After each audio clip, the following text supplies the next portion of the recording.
Dae-jung woke to the sound of his apartment door sliding open. His eyes struggled to focus in the darkness, his mind thick with exhaustion from working a double shift at the communication facility. For a moment he thought he had dreamed it. Then he heard the footsteps. Someone was in his living room. His heart hammered against his ribs as he sat up slowly, reaching for the small light panel beside his bed.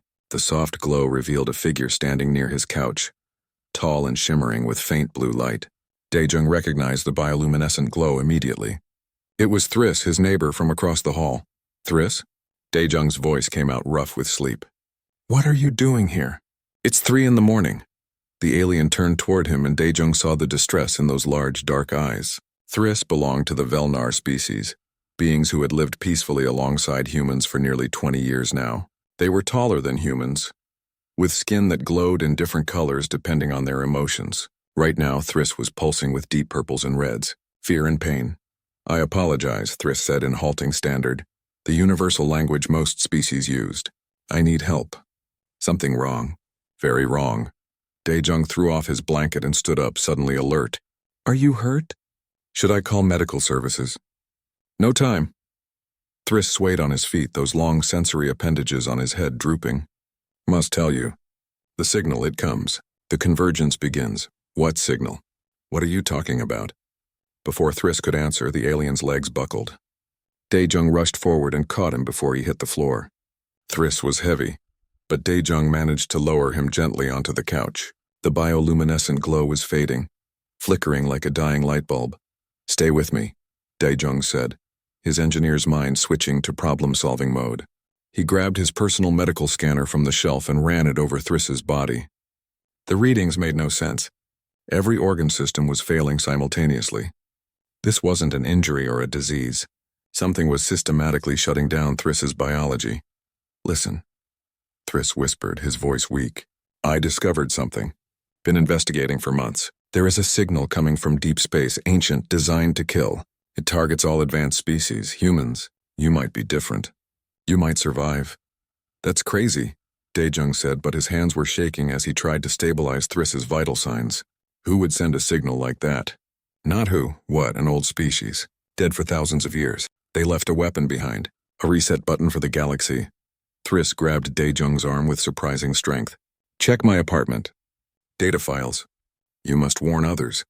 The signal is already here." "I'm calling for help right now," Dae-jung said, reaching for his communication device.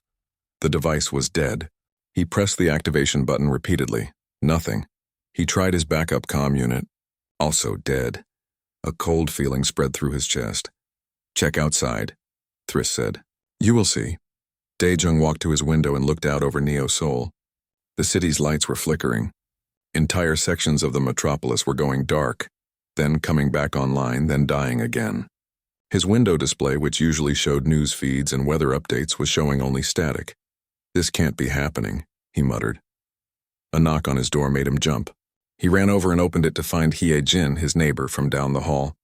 She was a xenobiology researcher, someone he had talked to a few times in the building's common areas. Her hair was messy and she wore sleep clothes, but her eyes were sharp with concern.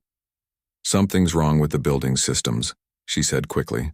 "All my equipment is going haywire. I heard noise from your apartment. Are you okay?" "It's Thriss," Dae-jung said, stepping aside to let her in. "He's dying, and I think something terrible is happening." Hye-jin saw Thriss on the couch and immediately went to him. She pulled out her own medical scanner and ran a full diagnostic. Her face went pale as she read the results. "This is impossible," she whispered. "His cellular structure is being rewritten. It's like something is changing his biology at the quantum level." "He said something about a signal," Dae-jung told her. "An ancient weapon. A signal that can affect living tissue?" Hye-jin looked at him with wide eyes. "That's beyond any technology I've ever heard of." Thriss made a gurgling sound. His glow was almost gone now, his body trembling. "My apartment," he managed to say. "The data. Promise me. Promise you will stop it." "We promise," Dae-jung said, gripping Thriss's hand. "Just hold on." But Thriss's eyes were closing. His breathing became shallow and irregular. Hye-jin worked frantically to stabilize him. But nothing she did made any difference. They could only watch as their neighbor, someone who had always been kind and quiet, slipped away from them. "We need to get to his apartment," Hye-jin said finally. her voice tight with emotion. If what he said is true, we need to see what he found. Daejung nodded. They left Thriss on the couch, covering him with a blanket, and went across the hall. Thriss's door was unlocked. Inside, the apartment was neat and organized, filled with Velnar decorations and the soft glow of bioluminescent plants. But on the main desk, multiple screens were active, showing star charts and data streams. Look at this, Hyejin said, pointing at one screen. These are frequency patterns. And these coordinates, they're pointing to something in deep space. Daejung sat at the desk and started analyzing the data with his trained engineer's eye. These are quantum signatures, he said slowly, similar to the ones we use in interstellar communications, but the power levels are astronomical. This would require energy output beyond anything we can generate. Another knock on the door interrupted them. A young man stood there, someone Daejung recognized from the building. His name was Teo, a quiet guy who kept to himself. Are you having communication problems? Teo asked. I used to work in military communications and I'm picking up something strange on the emergency bands. Actually, I'm picking up almost nothing, which is worse. Come in, Daejung said. You need to see this. Teo entered and looked at the screens. His expression changed from curious to alarmed in seconds. Where did you get this data? Our neighbor found it before he died, Hyejin said quietly. Died? Teo's face went pale. Was he Velnar? Yes, why? Because about an hour ago, I intercepted a coded message on the quantum channels before everything went dark. It was a warning from a Velnar ship in orbit. They said their entire crew was dying. They said there was a signal, something that was killing them all. Teo pulled out a small data device. I recorded what I could before the blackout. Daejung took the device and plugged it into Thriss's computer. The audio was distorted and filled with static, but the message was clear enough. A Velnar captain screaming about systems failing, about crew members collapsing, about something invisible and unstoppable sweeping through their ship. How many species are in orbit right now? Hyejin asked quietly. At least 15 different species, Teo said. Thousands of individuals. They stood in silence, the weight of what was happening settling over them like a heavy blanket. Outside the window, more of the city's lights were going dark. In the distance, Daejung could hear sirens and shouts. We need to understand what this signal is, Daejung said finally, and we need to figure out why Thriss thought humans might be different. Hyejin was already pulling up more files. He has notes here about human biology, comparisons between our cellular structure and alien species. He was studying quantum resonance patterns. Whatever this is, Teo said, it's just beginning, and we might be the only ones who can stop it. Daejung looked at the star charts on the screen, at the massive energy signature coming from deep space, and knew that everything had changed. His quiet life as an engineer was over. When Thriss had entered his apartment while he slept, nothing would ever be the same again. The three of them spent the next hour going through Thriss's research. Every file painted a darker picture than the last. Daejung's engineering background helped him understand the technical data, while Hyejin's knowledge of xenobiology filled in the gaps about how different species might be affected. Teo kept trying to establish any kind of communication with the outside world, but every channel was dead or filled with static. This star chart, Daejung said, pointing at the main screen, shows the signal's origin point. It's coming from a system that was marked as dead space. No planets, no resources, nothing of interest. But according to Thriss's notes, there's something there. Something very old. Hyejin pulled up another file. He's been tracking similar signals throughout history. Small ones, barely detectable. They appeared every few thousand years, always in different parts of the galaxy. Each time they appeared, advanced civilizations in that region collapsed. Historians always thought it was war or disease or natural disasters. But Thriss believed it was something else. Something deliberate.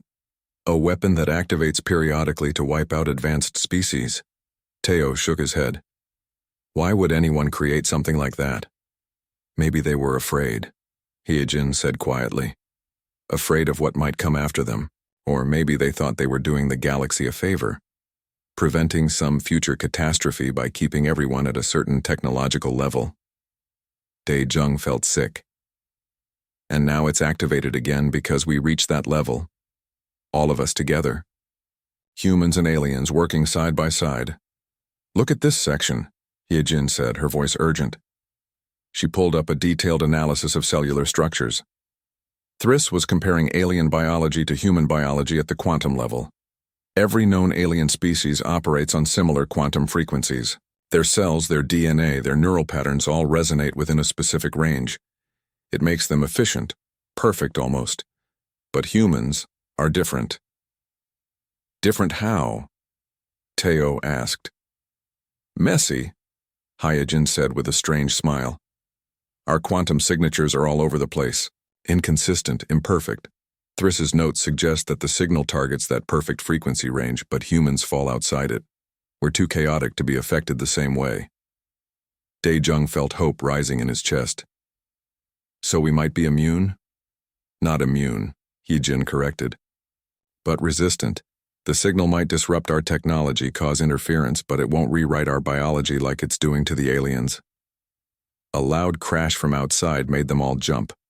Daejung ran to the window and saw people running in the streets below. Fires were starting in several buildings. Without communication systems, without transportation networks, without the countless automated systems that kept a modern city running, everything was falling apart. We need to tell someone about this, Teo said. The government, the military, someone in authority. How? Daejung asked. We have no way to communicate beyond shouting distance. Then we go in person, Teo said. The central government building is only a few kilometers from here. If anyone's organizing a response, it'll be there. Hyejin was still studying the data. Wait, before we go anywhere, we need to understand what we're dealing with. Thriss spent months researching this. There must be something here about how to stop it. She pulled up another file, and they all leaned in to read. It was a technical schematic, something that looked like a communication array but far more complex. The notes were partially in Velnar script, but enough was in standard for them to understand. He was designing a counter-signal, Daejung said, his heart racing, a way to disrupt the ancient weapon's frequency. But it would require enormous power, more than any single facility could generate. Could it work? Teo asked. Maybe, Daejung said slowly. If we could coordinate multiple facilities around the planet to broadcast simultaneously. But that would require communication systems we don't have. We'll figure it out, Hyejin said firmly. First, we need to get this information to people who can help implement it. They copied all of Thriss's data onto portable devices and prepared to leave. Daejung took one last look at the alien's apartment, feeling a deep sadness. Thriss had died trying to save everyone. They couldn't let that sacrifice be for nothing. The hallway outside was dark, lit only by emergency lighting. Several doors were open, and Daejung could hear crying from some apartments, angry shouting from others. Fear was spreading faster than any disease. They made it to the ground floor and stepped outside into chaos. The streets of Neo-Seoul were filled with confused, frightened people. Some were trying to help others, while some were taking advantage of the breakdown in order. Daejung saw a group of people breaking into a shop, while nearby a woman was helping an elderly man who had fallen. Stay together, Teo said, taking the lead. His military training was showing through. Keep moving. Don't make eye contact with anyone who looks aggressive. They walked quickly through the streets, trying to make sense of what they were seeing. Human-built vehicles were stalled but not destroyed. The older buildings with analog systems still had some power. But anything that relied on advanced alien technology was completely dead. Look at that, Hyejin said, pointing at a crashed transport vehicle. It was Velnar designed, sleek and efficient. The propulsion system is completely fried, but that human-made truck over there just has electrical problems. It's still basically functional. The signal hits alien technology harder, Daejung realized. Just like it hits alien biology harder. Humans really are different.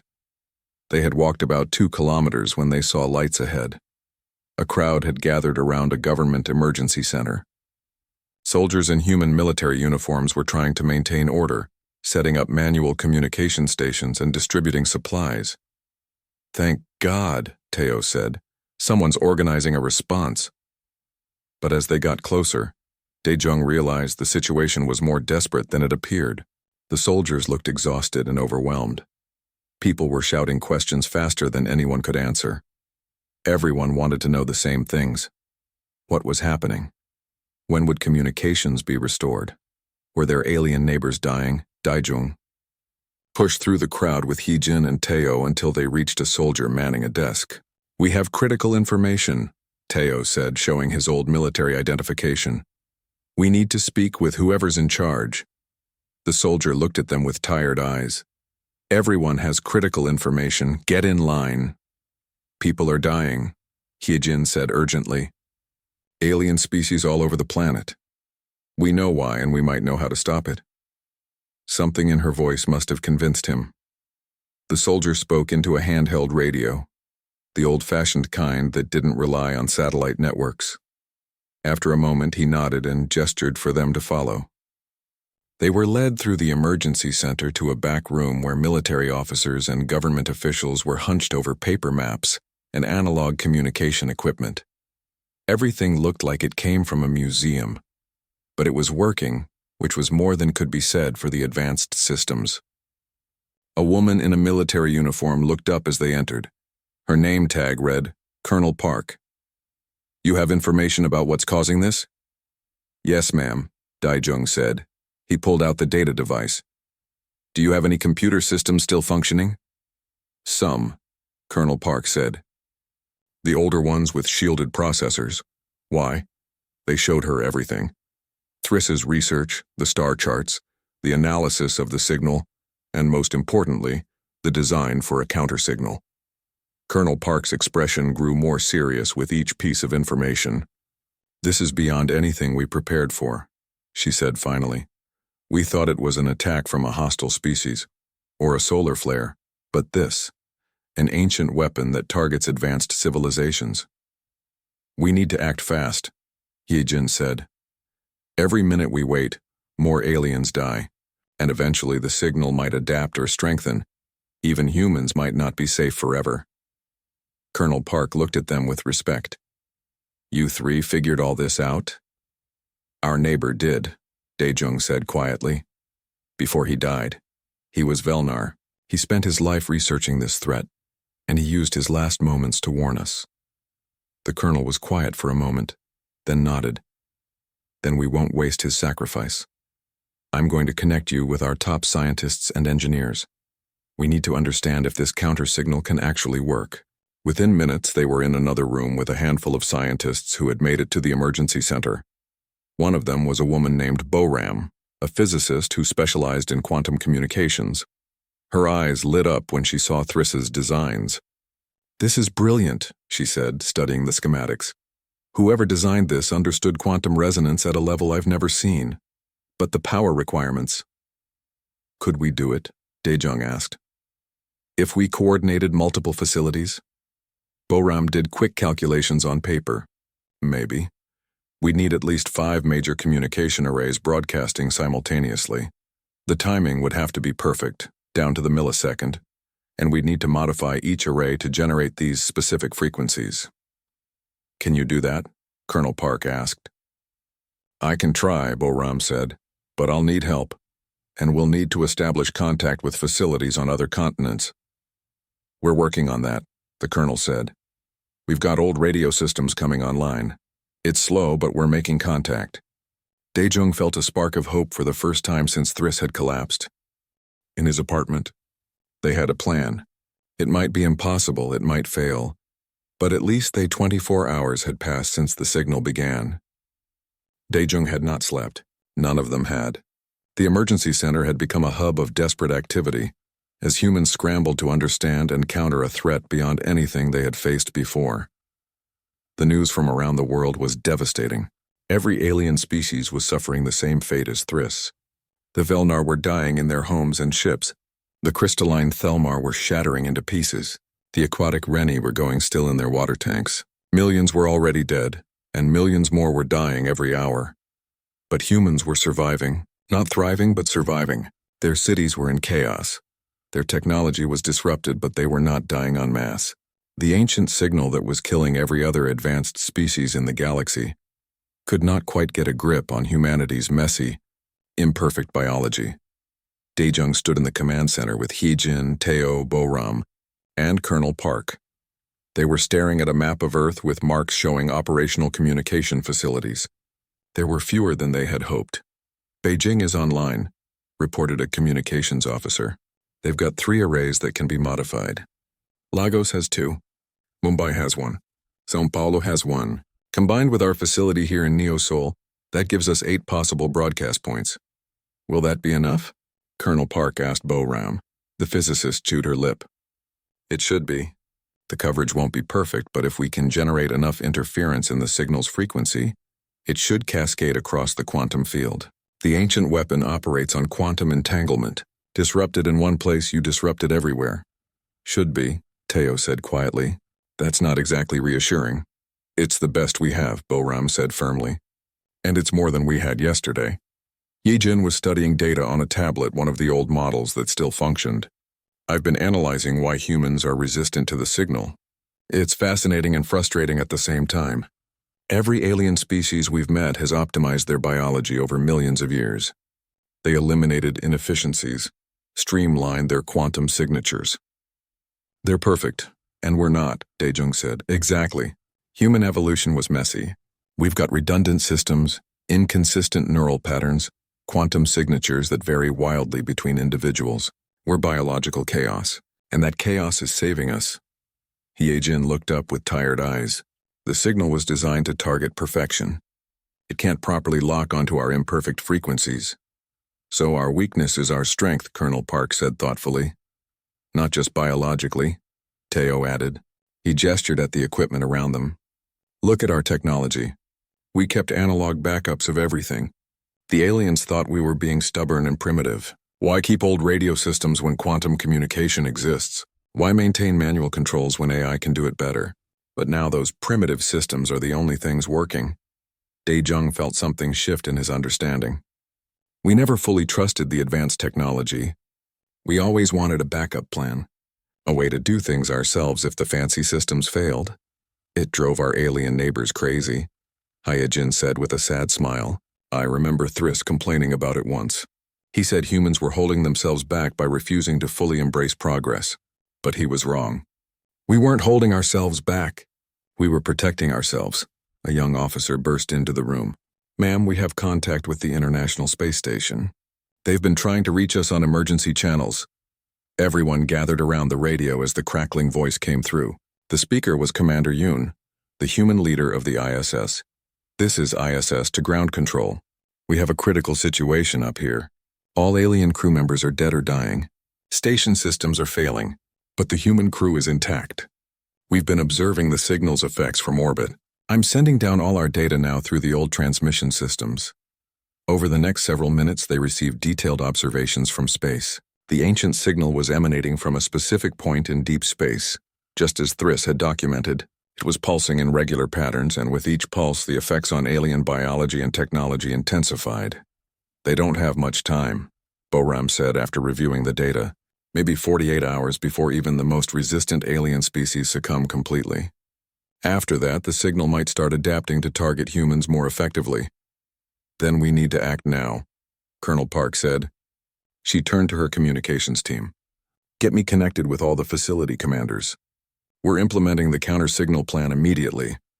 The next few hours were a blur of activity. Daejung worked with engineers at each facility through crude radio connections, explaining how to modify their communication arrays. Bo-Ram coordinated the technical specifications, making sure every location would broadcast the exact same frequency at the exact same moment. Teo handled the military logistics, ensuring each site had adequate power and security. Hyejin focused on the medical side, coordinating with doctors around the world who were trying to keep alien patients alive long enough for the counter-signal to work. It was heartbreaking work. She had to tell them over and over that they could do nothing but make the dying comfortable. This is taking too long, Daejung said, looking at the clock. They had been working for 6 hours and they were only halfway through the modifications. We're moving as fast as we can, Bo-Ram said. Rushing could mean making mistakes. If even one facility broadcast the wrong frequency, the whole thing could fail. A commotion at the door made them look up. A group of civilians had pushed past the guards. They looked angry and frightened. We demand answers, shouted a man named Jun Woo, who Daejung recognized from the neighborhood. Why are you wasting resources trying to save the aliens? They brought this disaster. We should be protecting humans. Colonel Park stood up, her voice cold and commanding. The aliens did not cause this. An ancient weapon did. A weapon that was built millions of years ago specifically to prevent any species from reaching our current level of advancement. Then let them die, Junwoo shouted. We survive, they don't. That's natural selection. No, Hyejin said, stepping forward. That's genocide. And it's not who we are.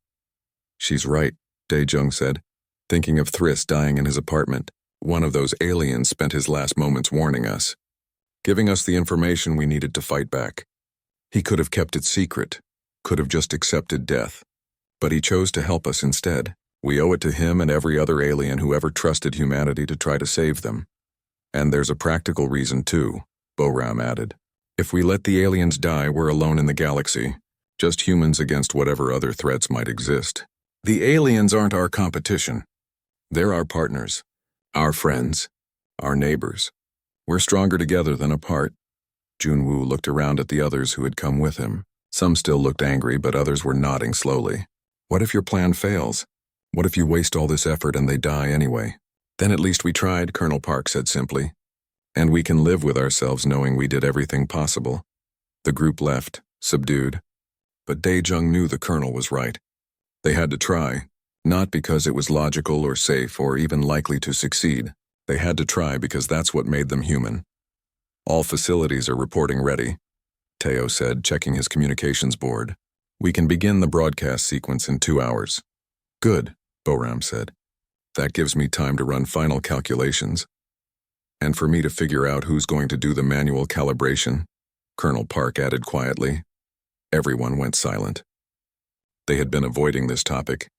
The person who calibrated the counter signal during broadcast would be exposed to lethal levels of quantum radiation. They would die, slowly and painfully, over the course of several days. I'll do it, Dae-jung heard himself say. No, said Hyejin immediately. You're needed to coordinate the facilities. Your engineering knowledge is essential.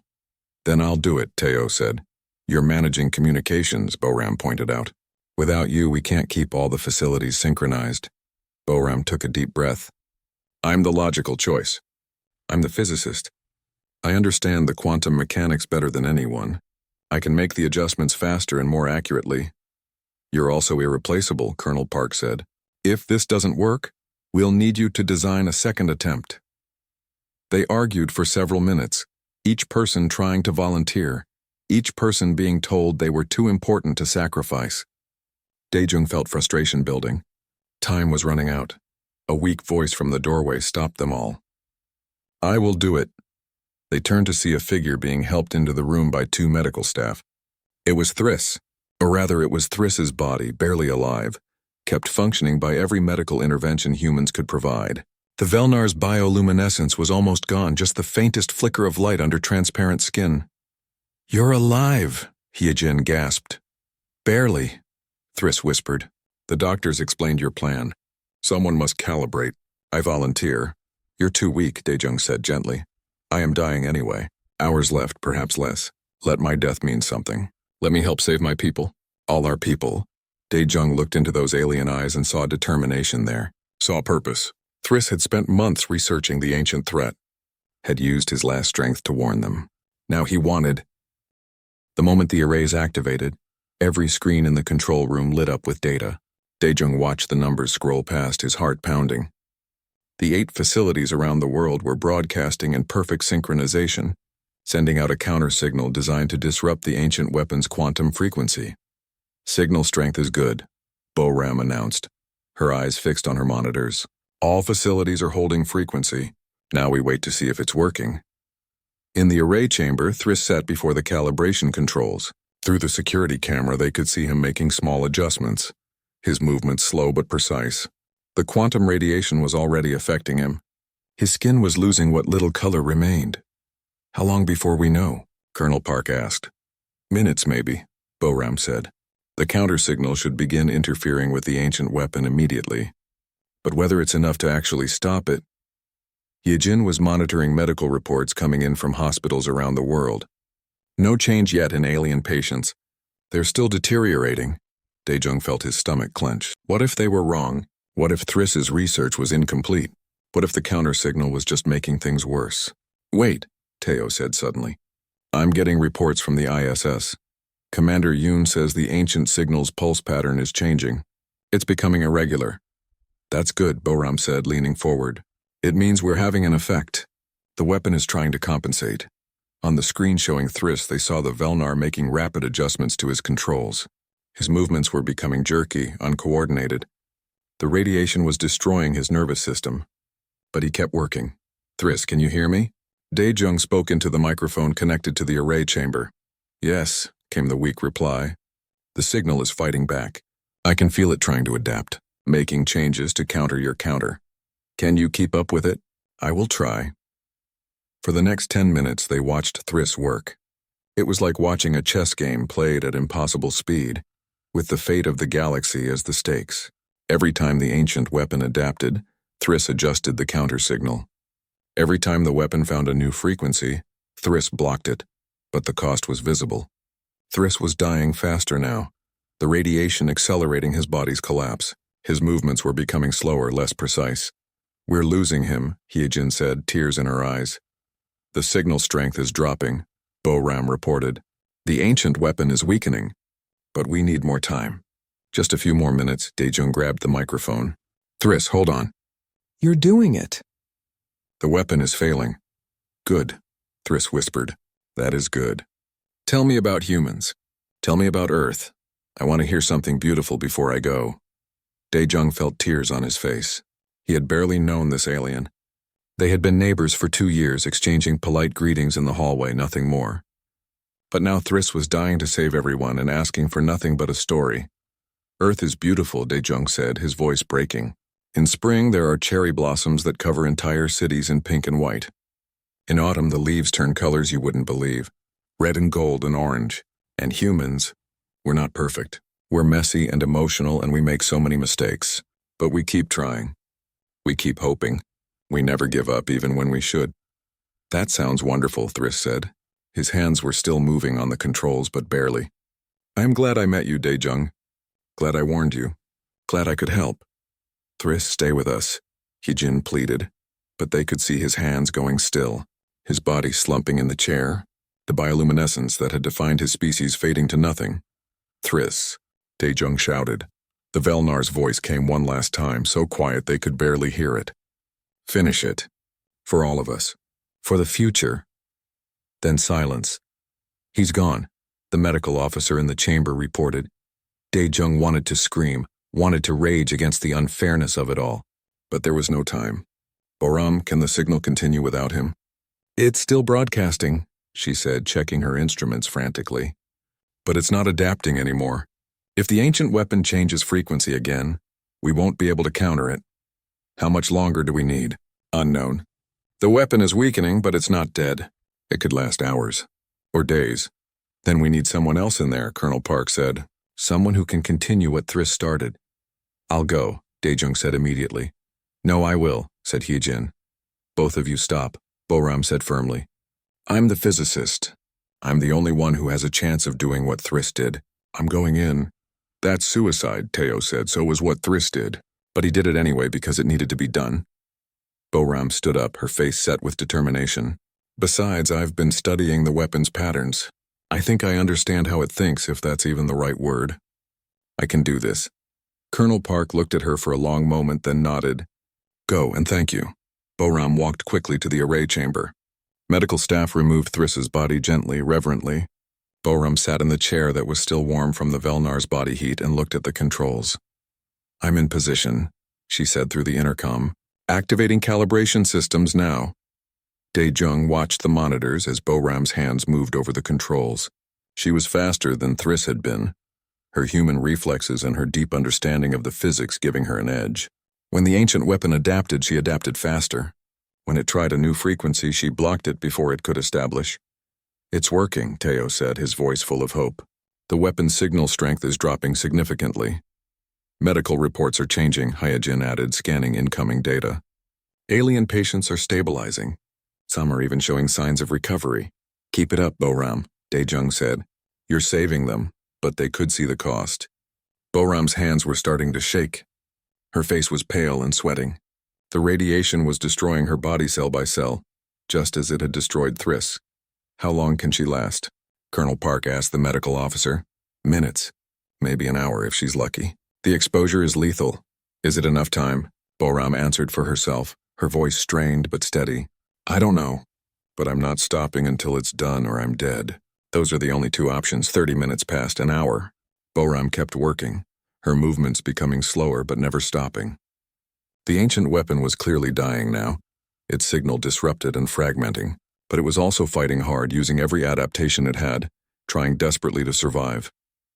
It's like it's alive, Boram said, her voice weak, like it has a survival instinct. It doesn't want to die. Neither do you, Daejung said. How much longer? Not long now. The signal is fracturing, just need to maintain pressure a little more. Reports were flooding in from around the world and from space. Alien patients who had been at death's door were recovering. Communication systems were starting to come back online. The effects of the ancient weapon were reversing. We're winning, Heejin said, tears of joy streaming down her face. We're actually winning. But Boram was losing. They could see her collapsing in the chair, her hands barely able to move the controls anymore. Boram, you need to get out of there, Colonel Park ordered. Not yet, Boram gasped. Almost there. Almost. The monitors showed the ancient weapon signal dropping to critical levels. It was dying. Finally dying after millions of years of existence. After countless civilizations destroyed, it was being defeated by the one species messy and imperfect enough to resist it. Now, Boram shouted, everyone increase broadcast power to maximum. One final push. Every facility around the world complied. The counter-signal blazed across the quantum field with incredible intensity, and the ancient weapon collapsed. Its signal shattered, broke apart, dissolved into nothing. Silence fell over the control room. It's gone, Teo whispered. The weapon is gone. Medical facilities are reporting widespread recovery in alien patients, Heejin said, her voice shaking. It worked. It actually worked. But Daejung was watching the screen showing Boram. The physicist had slumped completely in her chair, unconscious. Medical staff were already rushing in. Get her to intensive care immediately, Colonel Park ordered. Do everything you can for her. They carried Boram out on a stretcher. She looked small and fragile, her body wrecked by the radiation she had absorbed. Daejung followed the stretcher to the medical bay, unwilling to leave her alone. The doctor met his eyes with a sad expression. She absorbed enough radiation to kill 10 people. We can make her comfortable, but there's nothing we can do to save her. How long does she have? Hours, maybe a day. Daejung sat by Boram's bed as she drifted in and out of consciousness. When her eyes opened and focused on him, he took her hand gently. You did it, he said. You saved everyone. The weapon is destroyed. Aliens all over the galaxy are recovering. Boram smiled weakly. That's good. That's really good. Was it worth it? Yes, Daejung said firmly. You and Thriss saved billions of lives. Maybe trillions. You're heroes. Not heroes, Boram whispered. Just humans. Doing what needed to be done. That's what we do, right? We see something impossible and we do it anyway. She closed her eyes again, her breathing shallow. Daejung stayed with her, holding her hand until the very end. When it was over, he walked out of the medical bay and looked around at the emergency center. People were celebrating, hugging each other, crying with relief. The crisis was over. Humanity had faced extinction. Level threat and survived. More than survived. They had won, but the victory tasted bitter. 1 month had passed since the ancient weapon died. Daejung stood in his apartment, looking out at Neo Sol as the city came back to life. The lights were steady now. Transportation systems hummed through the air. Communication networks connected Earth to the rest of the galaxy once again. Everything seemed normal, but nothing was the same. He had been invited to the memorial service. They all had. Hyejin, Teo, Colonel Park, Commander Yoon from the ISS, and hundreds of others who had fought to save the galaxy. But this particular memorial was different. This one was for Thriss and Boram. The service was held in the largest auditorium in Neo Sol, and it was packed. Humans and aliens stood together. More species than Daejung had ever seen in one place. Velnar glowed softly in honor of their fallen brother. Thelmar sang crystalline songs of mourning. Rennie created elaborate water sculptures depicting Thriss's and Boram's sacrifice. Every species had sent representatives to honor the two who had died, so that all might live. Daijung was asked to speak. He hadn't wanted to, hadn't felt worthy, but Hyejin had convinced him that he needed to tell Thriss's story, that someone who knew him, even just a little, should be the one to speak. He stood at the podium and looked out at the sea of faces, both human and alien. For a moment he couldn't find words. Then he thought about Thriss stumbling into his apartment, dying but determined to deliver a warning. He thought about Boram sitting in that chair accepting death so that others might live. "I didn't know Thriss well," Daejung began. "He was my neighbor for 2 years. We said hello in the hallways. We talked about the weather. Normal neighbor things. I didn't know he was brilliant. I didn't know he was brave. I didn't know he was spending every spare moment investigating an ancient threat that most people didn't believe existed." He paused, collecting himself. Thriss could have kept his discovery secret. When he realized he was dying from the weapon's effects, he could have just accepted it. Instead, he used his last strength to come to my apartment and warn us. A human. Someone from a species that many aliens considered primitive and stubborn. But Thriss saw something in humanity that was worth saving, worth dying for. Daejung looked at the Velnar delegation, saw the way their bioluminescence pulsed with emotion, and Boram. She was a physicist who loved understanding how the universe worked. She could have stayed safe in the control room, letting someone else take the risk, but she knew she had the best chance of defeating the weapon. So she walked into that radiation chamber knowing she would never walk out. She did it without hesitation because someone needed to, and she could. His voice grew stronger. "These two people from different species showed us what we can be when we work together. Thriss gave us knowledge. Boram gave us courage. Together they saved billions of lives across the galaxy. They proved that our differences don't divide us. They make us stronger." The auditorium was silent except for the sound of quiet crying. Daejung stepped down from the podium, his part finished. Other speakers followed, each sharing their own stories of the crisis, their own memories of the fallen. After the service, Daejung found himself surrounded by aliens wanting to talk to him. They thanked him. They asked questions about Thriss, hungry for any detail about their fallen hero. They wanted to understand humanity better, to know more about the species that had saved them. A Velnar elder approached him, her bioluminescence a deep, respectful blue. "I am Kes, Thriss's mother. I wanted to thank you for being with my son at the end, for listening to him, for not wasting his sacrifice." Daejung felt tears sting his eyes. "He was the bravest person I ever met. I wish I had known him better." "He left you messages," Kes said, handing him a data device. Personal recordings he made during his investigation. He talked about many things, including his human neighbors. "Including you. He liked you. He thought you were kind." Daejung took the device with shaking hands. "Thank you. I'll treasure these." Over the next few weeks, things continued to change. Earth received visitors from every corner of the galaxy. Diplomats, scientists, military leaders. They all wanted to understand what had happened, how humanity had survived when no one else could, how human technology had resisted when alien systems failed.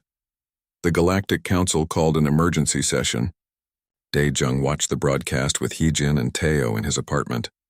They had become close friends through the crisis, bonded by shared trauma and triumph. The council leader, a wise old Thelmar named Kiss, addressed the gathered representatives. "We face a fundamental truth that we have denied for too long. Humanity saved us, not with superior weapons, not with advanced technology. They saved us by being who they are, imperfect, adaptable, stubbornly hopeful even in the face of impossible odds." The leader's crystalline body chimed softly. "We have treated humans as junior partners in the galactic community. We have looked down on their primitive technology and messy biology. We have been wrong. Humanity does not need to become like us. We need to learn from them." A vote was called. By overwhelming majority, humanity was offered full leadership status in the Galactic Council. Earth would have an equal voice in all decisions. Human perspectives would be actively sought and valued. "We did it," Teo said quietly. "We actually changed everything." "Not us," Yejin corrected. "Thriss and Boram did. We're just living in the world they died to create." The implications were enormous. Human technology, once dismissed as crude, was now being studied by every advanced species. They wanted to understand redundancy systems, analog backups, and manual controls. They wanted to learn how to build technology that could survive even when everything went wrong.